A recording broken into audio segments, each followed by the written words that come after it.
This video will cover how to play a 2-octave D major scale on the violin. We'll assume that you already know the lower octave of your D major scale and that you already know how to shift to and from third position. So the lower octave of your D major scale is just starting on open D. Just starting on open D, and then you go up to the D on your A string, right? So we already know this part.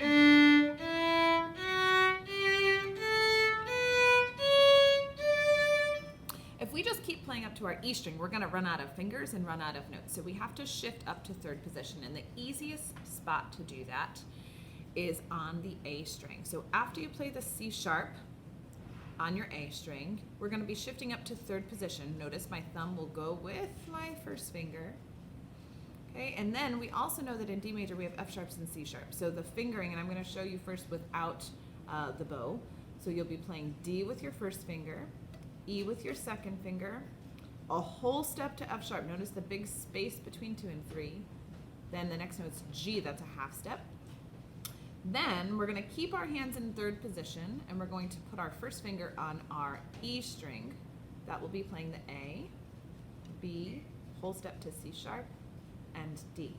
If we shifted down after this G, we'd be repeating notes, right? So if we played the G and then we shifted down, we'd be playing F sharp, so that's going backwards. So we want to make sure that after we play these first 4 notes in the upper octave, we stay in third position, okay? Let's just try that upper octave. That's the new part for us. So let's try just the upper octave first. So starting with first finger in third position. So let's slide our hand up, glide it up, put your first finger where your third finger normally goes. This is the note D.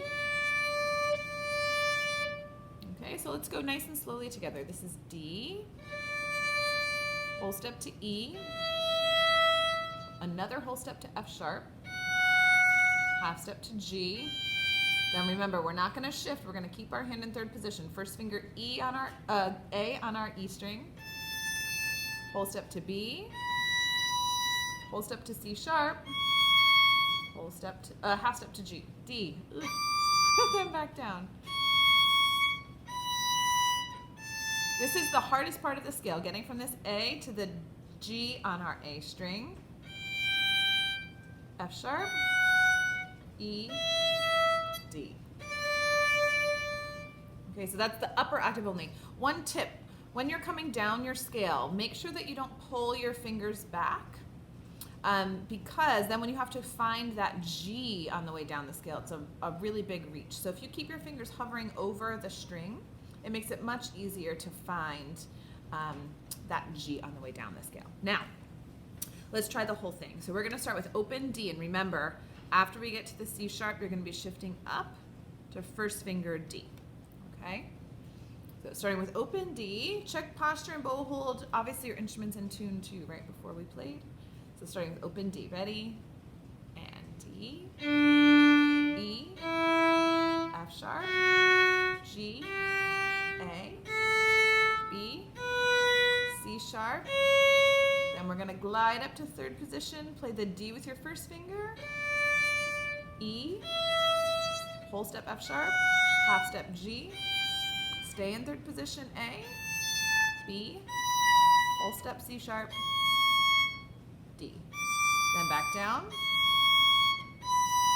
keeping your fingers over the string, G, F sharp, E, D, then glide down C sharp,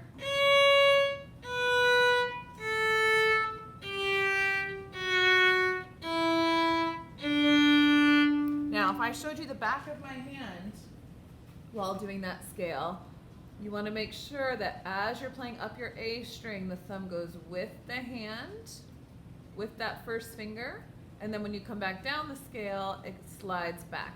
Try to avoid the inchworm that we've talked about, right? Okay, so hopefully that helps. You can practice all different rhythms, different tempos, however you need to do it. The more you do it, the easier it will get. Happy practicing.